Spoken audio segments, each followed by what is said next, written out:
Tenho percebido, sinceramente, que Deus, Ele ultimamente tem preparado os nossos corações para que nós possamos experimentar milagres do Senhor. Alguns já têm vivido milagres, mas o Senhor continua a falar em nosso meio a respeito de milagres. Milagres. E milagres não se explica. Milagres é por fé que nós recebemos. Se não, olha esse testemunho registrado. Capítulo 4 de 2 Reis. Os primeiros 7 versículos. Certa mulher, das mulheres dos discípulos dos profetas, clamou a Eliseu, dizendo: meu marido, teu servo, morreu, e tu sabes que ele temia ao Senhor. É chegado o credor para levar os meus 2 filhos, para lhes serem escravos. Eliseu lhe perguntou: que te hei de fazer? Dize-me, que é o que tens em casa? Ela respondeu: tua serva não tem nada em casa, senão uma botija de azeite. Então disse ele: vai, pede emprestado vasilhas a todos os teus vizinhos, vasilhas vazias, não poucas. Então entra e fecha a porta sobre ti e sobre os teus filhos, e deita o teu azeite em todas aquelas vasilhas. Põe à parte a que estiver cheia. Verso 5. Partiu, pois, dele e fechou a porta sobre si e sobre seus filhos. Estes lhe chegavam às vasilhas, e ela as enchia. Cheia as vasilhas, disse ela a um dos filhos: chega-me aqui mais uma vasilha. Mas ele respondeu: não há mais vasilha nenhuma. E o azeite parou. Então foi ela e fez saber ao homem de Deus. Ele disse: vai, vende o azeite, paga a tua dívida, e tu e teus filhos vivei do resto. Oremos. Obrigado, Pai bendito, por esta passagem que nos faz relembrar, Senhor, do teu poder, poder de multiplicação, poder de devolver a confiança, a alegria e a esperança. Assim, obrigado, porque certamente que o Senhor quer repartir conosco também esta boa dádiva, e portanto que nesta noite o teu Espírito Santo encontre fé nos nossos corações, para que o milagre aconteça, para o louvor e a glória do santo nome de Jesus. Amém e amém. Podeis vos assentar.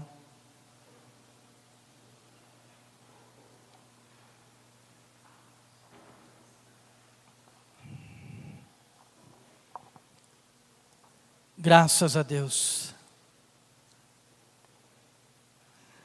Amados irmãos, preciso introduzir esta mensagem mais uma vez, citando que a nossa esperança não pode estar no sistema que rege e que governa nos nossos dias.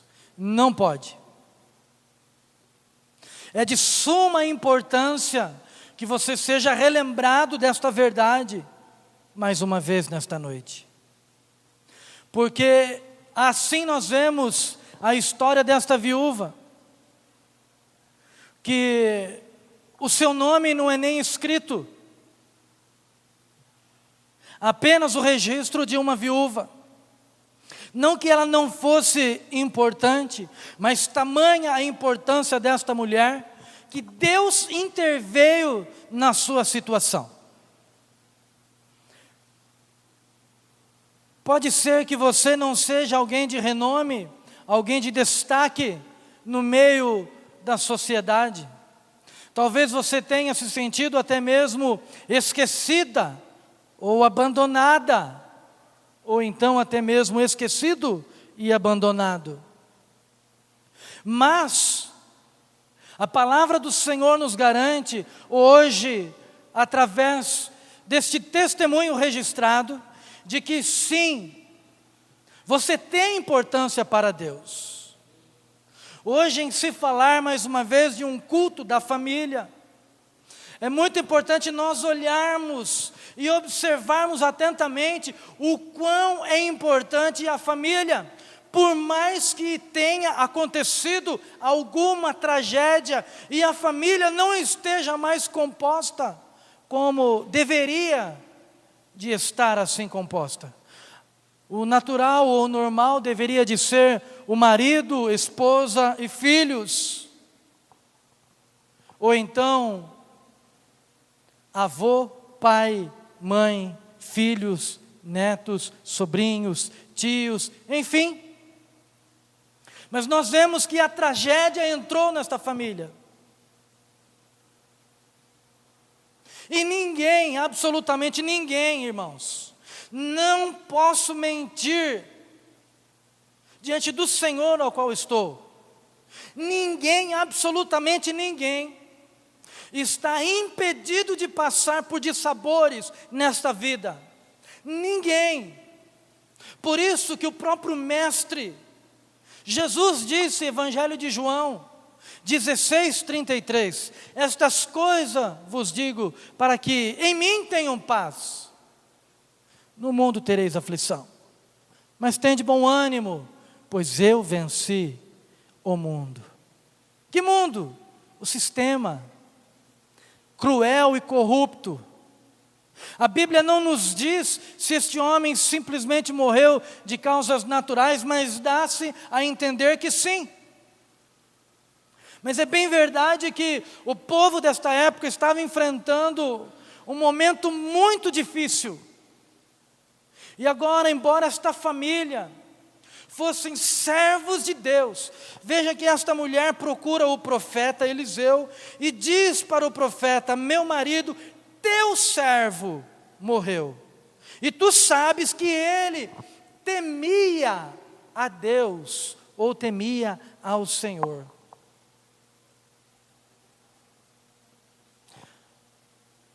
O luto chegou nesta família, a dificuldade bateu as portas, mas quando nós olhamos para o exemplo bíblico, por muitas passagens, nós vemos que muitas vezes Deus não nos impede de termos algumas experiências amargas, tristes. Mas em todas estas experiências tristes, amargas, pesarosas, o Senhor sempre está presente. Amém por isso? Deus sempre está presente. Deus não nos concede uma carga ou uma responsabilidade além daquela ao qual nós podemos suportar.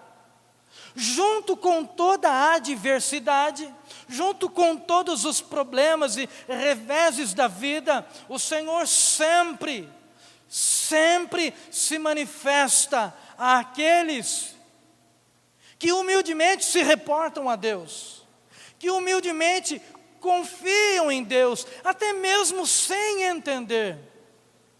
Essa mulher, ela perdeu o provedor da família.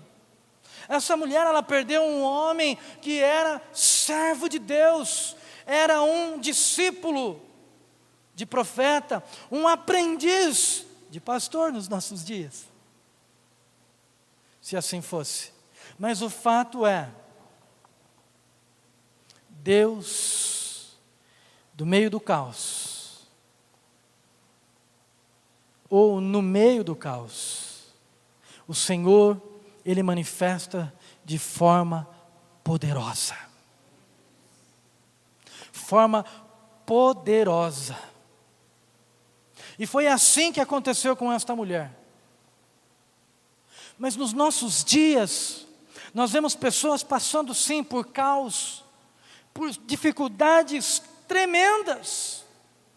onde são açoitadas emocionalmente, são lançadas em meio à amargura, em meio a tristezas, que se tornaram traumas terríveis para ser vencidos.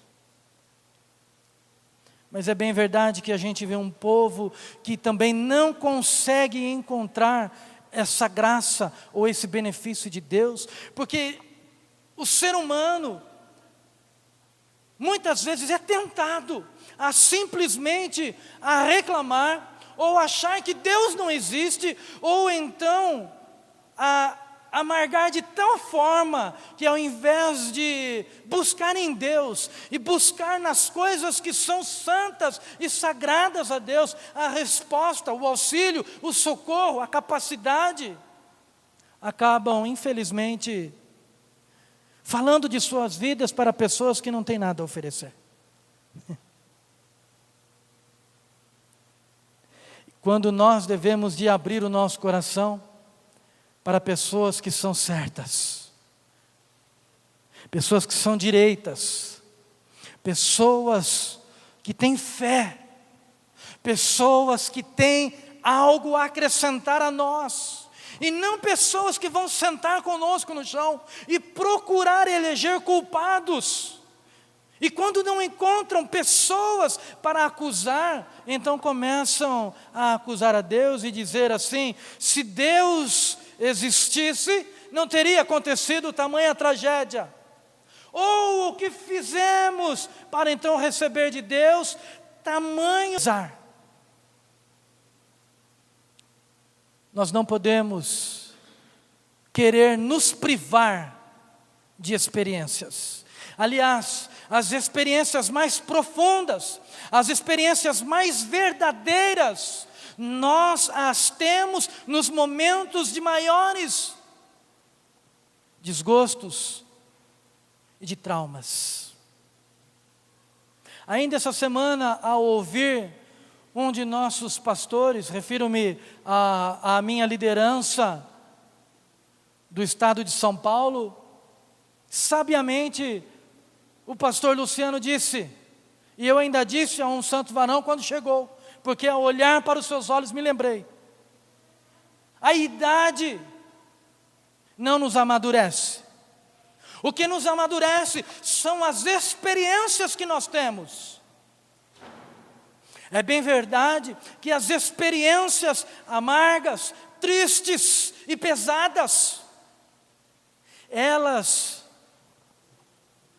podem gerar sentimentos bons em nós, como sentimentos ruins. Isso está para nós, isso está para cada um ao enfrentar a sua dor, ao enfrentar o seu problema.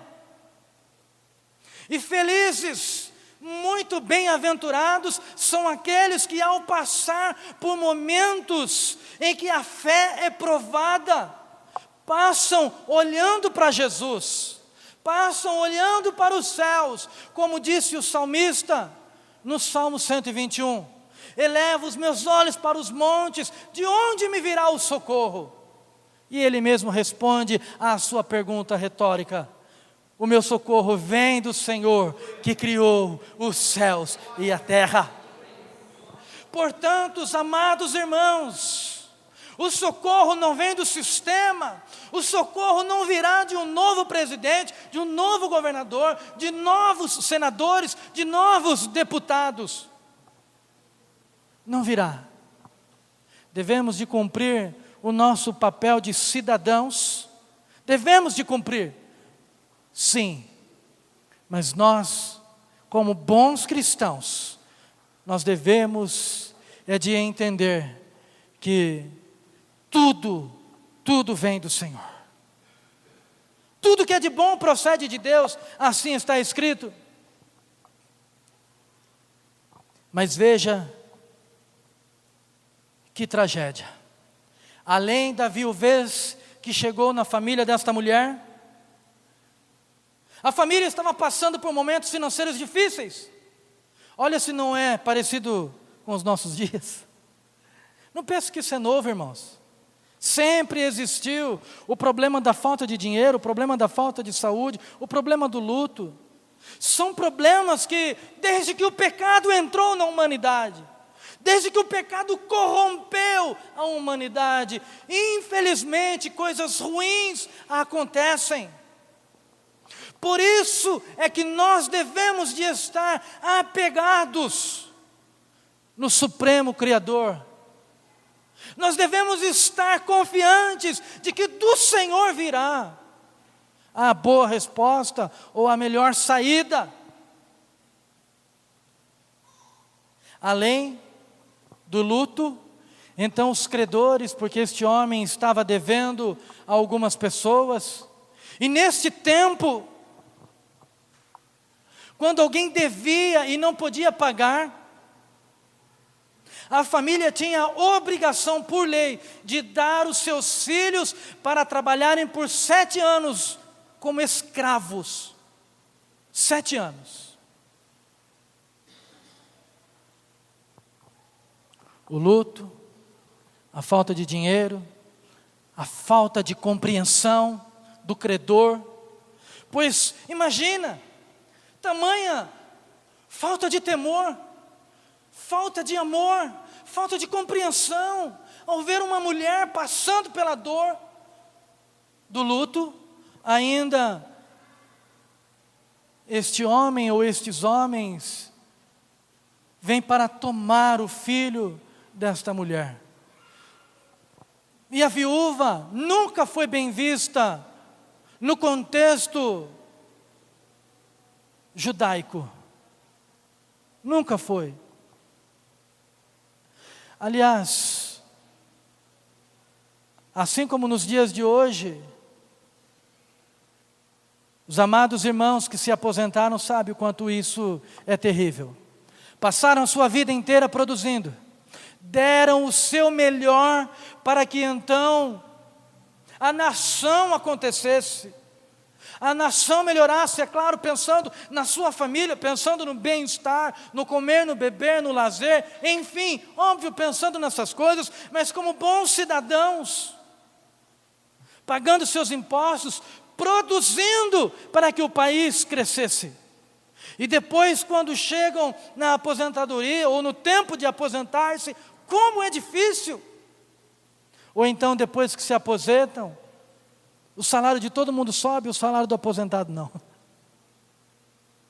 Fica-se contente porque às vezes conseguiu aposentar-se com um bom salário, mas de repente percebe-se que o seu salário, que antes dava 3, 4, até 5, ou o teto da aposentadoria, óbvio que não estou falando aqui daqueles que o teto não lhes servem na verdade, né? Mas enfim, nós como cidadãos normais, e daí vê que o salário acaba sendo praticamente como um salário mínimo, e as coisas cada vez mais subindo de preço.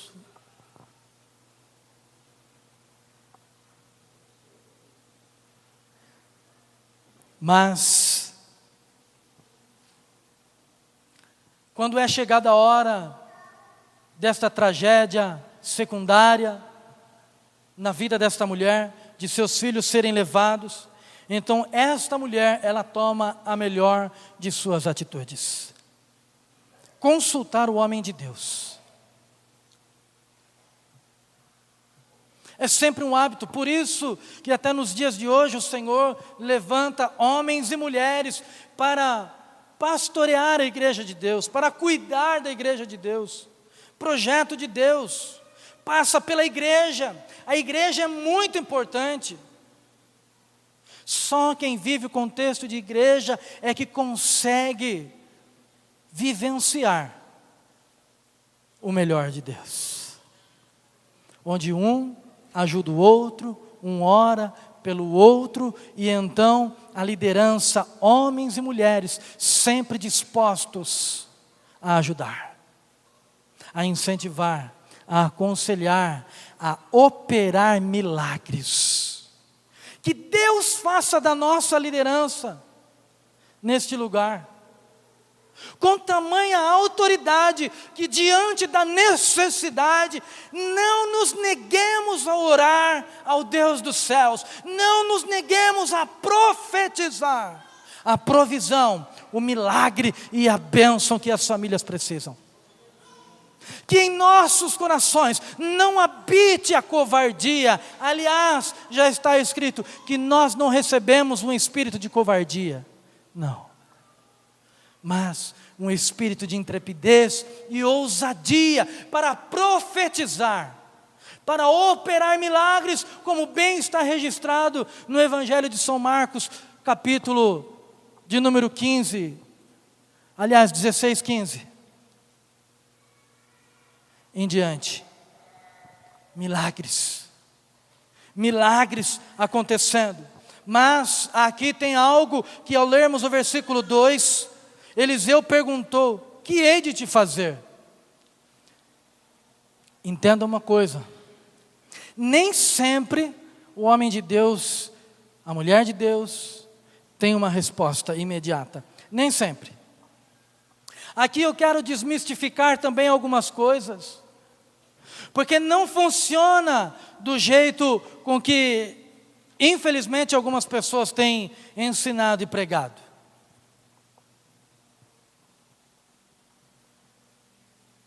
A adivinhação não faz parte do ministério cristão. A adivinhação não. O que faz parte é a revelação. Revelação, sim. O que é revelar? Se não mostrar aquilo que está escondido, ou então descortinar. Agora, esse negócio de querer adivinhar o futuro não é para cristão, não. Estas coisas não agradam a Deus. E estas atitudes têm, infelizmente,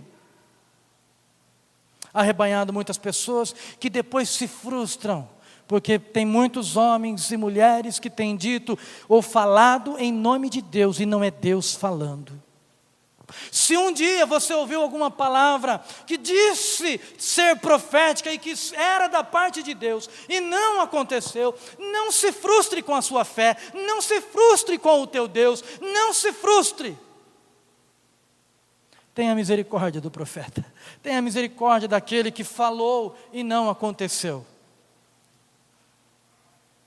Mas é bem verdade que Deus, Ele fala e Ele responde. Então, por isso, é claro que este homem, ele faz uma pergunta para esta mulher. Ele, não tendo a resposta, ele faz a sua pergunta. E a mulher tem a sua resposta. O que é que tens em casa? Ainda no versículo 2. E ela respondeu: tua serva não tem nada em casa, senão uma botija de azeite.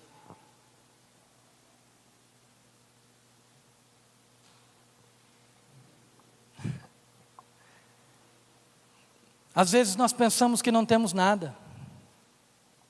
Às vezes temos a impressão de que até o que temos não é nada. Não conseguimos dar o devido valor àquilo que temos. Se você adentrou estas portas com a necessidade de um milagre, o que é que você tem para que seja multiplicado? E daí você pense, o que é que precisa ser multiplicado lá em casa? E permita-me dizer, humildemente, se o que você tem e você precisa é de mantimento, permita com que faça uso do ministério de compaixão e te ajude a economizar dinheiro, te fornecendo uma cesta básica, ou te ajudando a pagar uma conta de água, de luz, para que você não fique sem banho ou sem o que cozinhar e como cozinhar, enfim, para que o básico não lhe falte.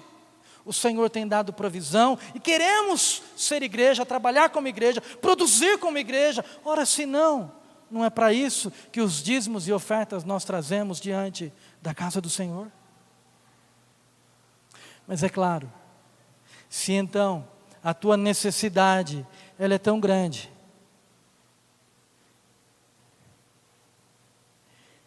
se tem uma coisa que eu e você, nós temos e podemos apresentar nesta noite, nem que seja desse tamanhinho, é a nossa fé.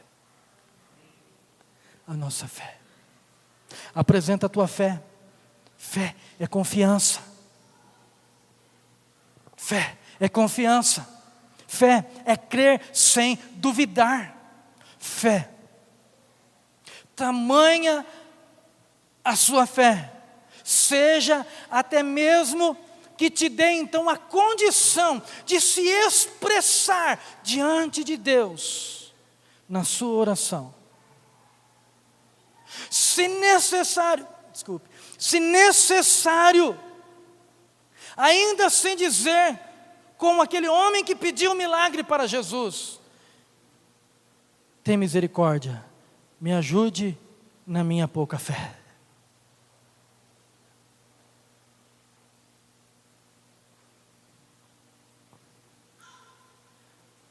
Milagre só é milagre quando é inexplicável. Milagre só é milagre quando vem da parte de Deus. Milagre só é milagre.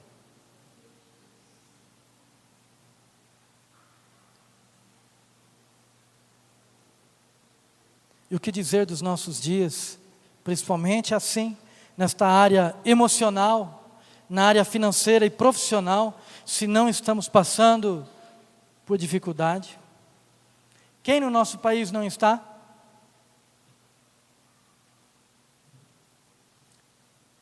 Mas bem da verdade, quem do meio de nós está disposto a cumprir as sagradas escrituras? Romanos capítulo 1, versículo 16.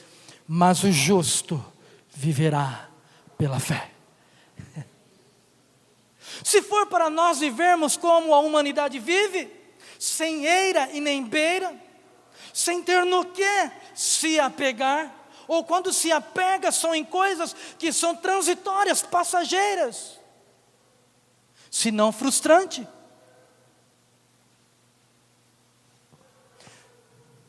Esta mulher, ela tinha apenas uma pequena botija de azeite. Então daí, o homem de Deus já entendeu, já sei o que Deus quer fazer, já sei como Deus vai fazer um milagre para esta mulher. E de uma forma ousada, versículo 3, então disse ele: vai, pede emprestadas vasilhas a todos os teus vizinhos, vasilhas vazias e não poucas. Existe uma estratégia de Deus para você. Existe um jeito de se fazer, um jeito certo de se fazer. Tem jeito, mas que o Espírito Santo de Deus nos conceda graça para ouvirmos a voz de Deus. E Deus brada nesta noite, por intermédio desta mensagem, o que Deus busca em nós é fé. Será que Ele encontra em nossos corações fé? Fé é fé. Sem fé, como está escrito, é impossível agradar a Deus. Sem fé é impossível que o milagre aconteça. Ora, tenha fé. Se você não consegue ter fé, peça nesta noite, pois como está escrito, que nós podemos pedir? Pois quem pede recebe, quem busca encontra. Mateus capítulo 7. Clama a mim e responder-te-ei, e anunciar-te-ei coisas grandes e ocultas que não sabes.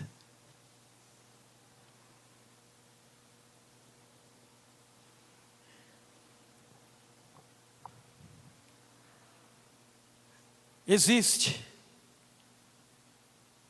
outro jeito de se fazer: a comunhão.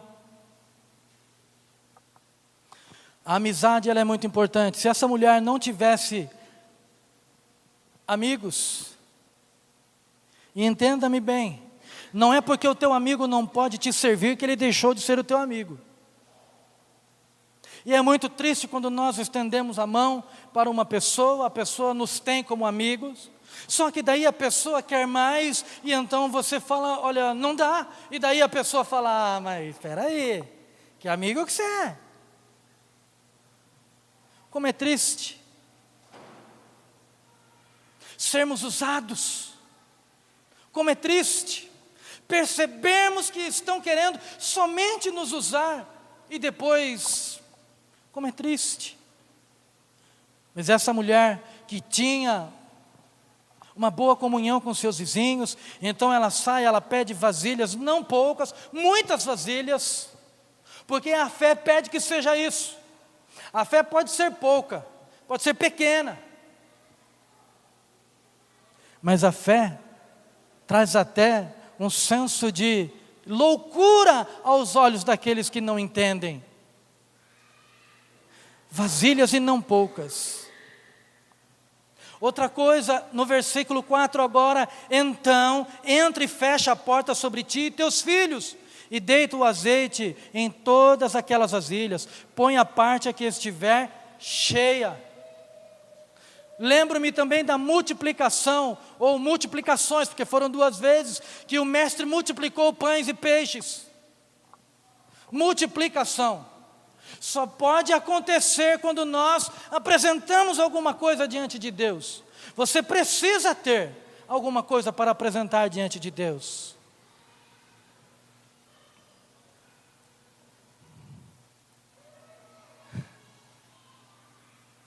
E aqui, muitos diriam que o que você tem para apresentar, você deve de, então agora, encher o gasofilácio. E não é disso que a palavra está falando. Se até o pouco que tem, se for tirado injustamente, o que será do povo de Deus? Mas única e exclusivamente o que o Senhor está pedindo então, é este toque de fé, este toque de compreensão, que é da comunhão. E não é nada a ser assim espalhafatoso. Veja que a ordem é, entra na tua casa, fecha a tua porta. Ou seja, faça assim, ó, miudinho. Não fica fazendo estardalhaço, não fica mostrando muito, porque aí nós erramos também. Muitas vezes nós falamos demais dos nossos sonhos, falamos demais dos nossos projetos, e eles jamais acontecem, porque infelizmente tem muitas pessoas que até inconscientemente, entenda, tem gente que de uma forma inconsciente não consegue entender, mas ela está sendo agorenta e invejosa com você. Muitas são maldosas, mas a grande maioria nem percebe. Então você fala do teu sonho, então você fala que está próximo de realizar um projeto, e daí aquelas pessoas vêm, ou vai te jogar um belo balde de água fria, ou então vai começar a te agourar.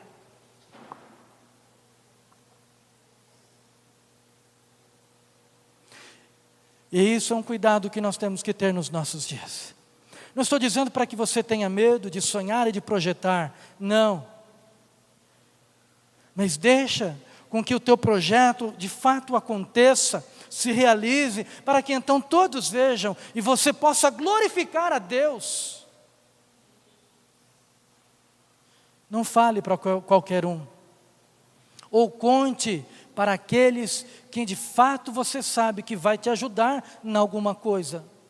Se não ao menos com oração, se não ao menos se alegrar porque você está a ponto de conseguir alguma coisa, ou então está sonhando com algo que vai lhe resolver a vida. Mas não fique falando aos 4 ventos.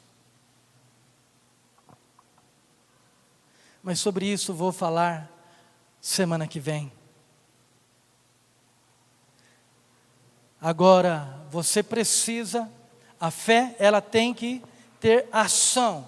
Continuando o versículo 4. e deita o teu azeite em todas aquelas vasilhas e põe a parte a que estiver cheia. A orientação foi dada. Essa mulher, ela poderia ter saído e dito assim, mas, nossa, ela nunca ouviu falar disso. Mas como? Que negócio é esse? Essa não é a mesma viúva de Sarepta. É outra viúva.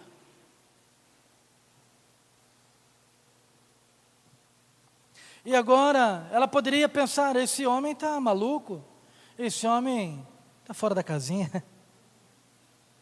Que negócio é esse? Eu só tenho um pouquinho de azeite, eu vou pegar um monte de vasilha. Os vizinhos vão pensar assim, nossa, o que será que essa mulher está fazendo? Essa mulher está louca? Ela não tem nada, para que ela quer? Você consegue imaginar? Tem muitas sugestões que vêm nos nossos ouvidos, irmãos, que são malignas. Aí eu não me refiro a pessoas, mas eu me refiro a palavras que muitas vezes vêm no nosso ouvido e vêm na primeira pessoa do pronome. E você pensa que é você, mas na verdade é sugestão espiritual maligna, para que você não alcance a sua vitória, para que você não exerça a sua fé. Mas essa mulher, ao contrário disso, ela, como diz no versículo 5, ela partiu e ela fez exatamente, olha só, como o profeta ordenou, partiu dele quem? O profeta, e fechou a porta sobre si e sobre seus filhos, e estes lhe chegaram as vasilhas, e ela os enchia. Jesus repartindo o pão. Discípulos, venham cá. Depois de ter dado graças,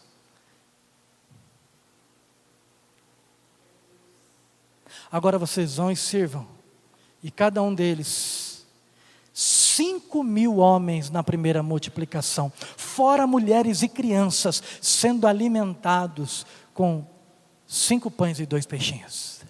5.000 fora, é coisa de louco, né? Humanamente falando, não dá, mas dá, porque é isso que se chama milagre. Essa mulher, dá-me vasilha, filho, está aqui, mãe. E ela, olha que interessante, filho, tem mais? Tem sim, mãe. E assim foi discorrendo, suor se misturando ao azeite, mas a fé sendo colocada em ação. Põe a tua fé em ação aí. Põe a tua fé em ação, acredite no Senhor, e você vai estar seguro. Confia nos profetas deste altar, e você vai prosperar, porque Deus tem falado em nosso meio. E não queremos ouro e não queremos prata, não queremos nada daquilo que seja para enriquecimento, mas nós queremos o que queremos para obedecer às Sagradas Escrituras, e para que não haja necessitados em nosso meio. E que Deus nos dê um coração humilde e sincero. Que Deus nos ajude a não nos vender. Que Deus nos conceda a sua graça. Mas esta mulher, ela estava vendo o milagre acontecer. O azeite estava se multiplicando. No versículo 6. Cheia as vasilhas, disse ela a um dos filhos, chega-me aqui mais uma vasilha. Mas ele respondeu, não há mais vasilha nenhuma. Até parece que o azeite tinha ouvido. Até parece que o azeite estava escutando aquela voz do filho que disse, mãe, acabou, não tem mais vasilha nenhuma para encher. Então o azeite parou. O azeite não acabou, a Bíblia não diz. Tem alguma versão que está dizendo que o azeite acabou? Todas as versões bíblicas diz que o azeite parou.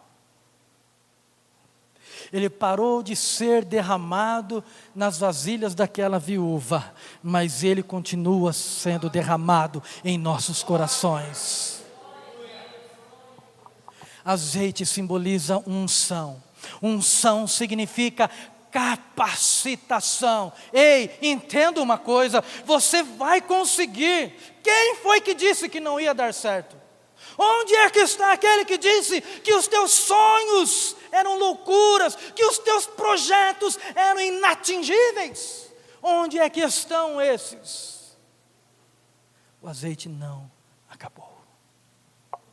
O azeite simboliza a cura. Tudo é possível àquele que crê.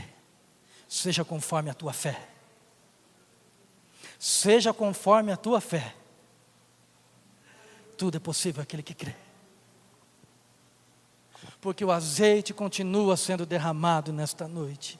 Pois ao olhar nos vossos olhos vejo fé. E imagina o Senhor, quem conhece o seu coração e que os está vendo agora, assistindo a sua alma. Confia, acredita, porque Deus continua sendo presente. Não foi Deus quem gerou este caos, Deus não é culpado, mas Ele é a solução, Ele é a saída, Ele é a resposta, Ele é o auxílio que você precisa. O azeite, ele continua sendo derramado, o azeite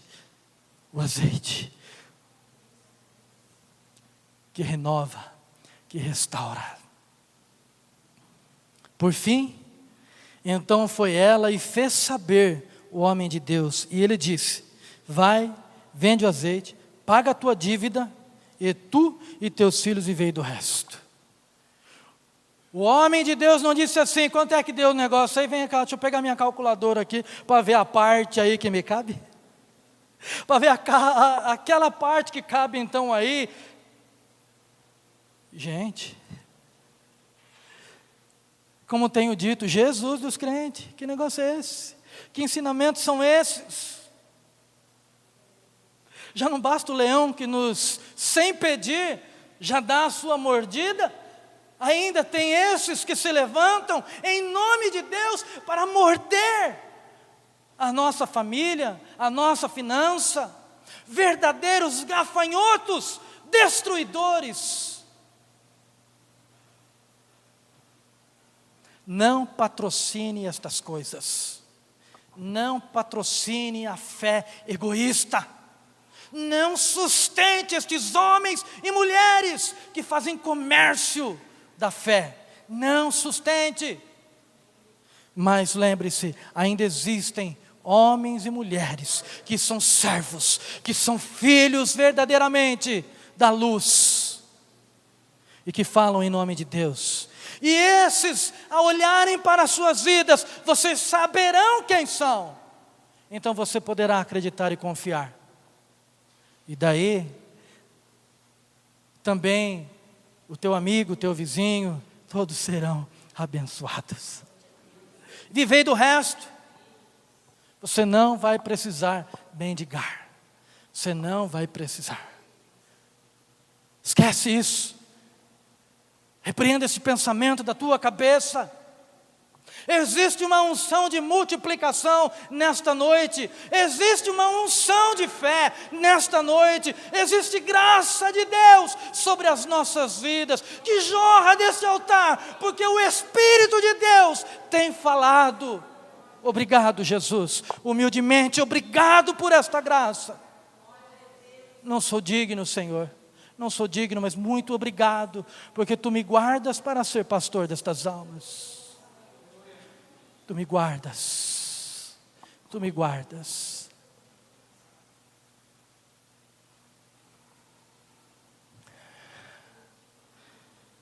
A tua fé vai te fazer vencer os desafios e ainda você viverá do resto. Você não vai perder nada. Nada. Deus só vai permitir que saia das tuas mãos aquilo que Ele quiser. Só. Aquilo que ia te atrapalhar. Aquilo que não ia ser bênção. É isso que Deus tira. Mas aquilo que vai ser bênção, não vai tirar. Ninguém vai roubar. E se você tiver fé, as portas e comportas dos céus estão abertas nesta noite. Tem alguém assim carecido? Se tem, por favor, chegue aqui à frente, eu quero orar. Chega aqui à frente, eu quero orar. Sim, se tem alguém, fecha os teus olhos. Se tem alguém que está carecido de um toque de graça, vem aqui à frente, seja humilde. Diante do humilde servo do Senhor, que eu quero orar por você, para que o Senhor te visite. Tem alguém que está carecido e que quer esta graça, que precisa do azeite, que precisa da unção, que precisa da multiplicação? O teu povo. Antes ainda dessa última bênção, deixa eu só vos dizer, preste atenção, venha na quarta-feira, o culto será muito especial, será um culto de missões, estará conosco uma equipe que é da Missão Vida, e eles têm uma palavra muito importante para repartir conosco, e você vai conhecer um trabalho maravilhoso que eles fazem ali em Goiás. Eles trabalham com uma casa de recuperação, onde eles recuperam andarilhos e mendigos. Eles têm uma boa palavra para os nossos corações. Venha nesta quarta-feira, especialmente para receber um bom testemunho daquilo que Deus tem feito no país, porque ainda existem homens e mulheres que são sérios e que amam a Deus. Quanto ao mais, recebam mais esta bênção. Que o Senhor Deus te abençoe e também te guarde. E o Senhor, aleluia, que o Senhor levante o rosto sobre ti, que Ele tenha misericórdia de ti e também te dê a paz. Que a graça bendita de nosso Senhor e Salvador Jesus Cristo, o amor de Deus o Pai, a comunhão e as consolações do seu doce e santo Espírito permaneça com a sua alma e a sua família desde agora e para sempre. E todos nós dizemos amém. Outra vez amém. Mais uma vez amém. Então aplauda Jesus. Aplauda Jesus. Nós te desejamos outra vez. Deus te abençoe, mulher. Até o dia 30 também para as mulheres, com um trabalho muito especial. Dia 30. Vá em paz, Deus te abençoe. O que fazer quando Ele vem?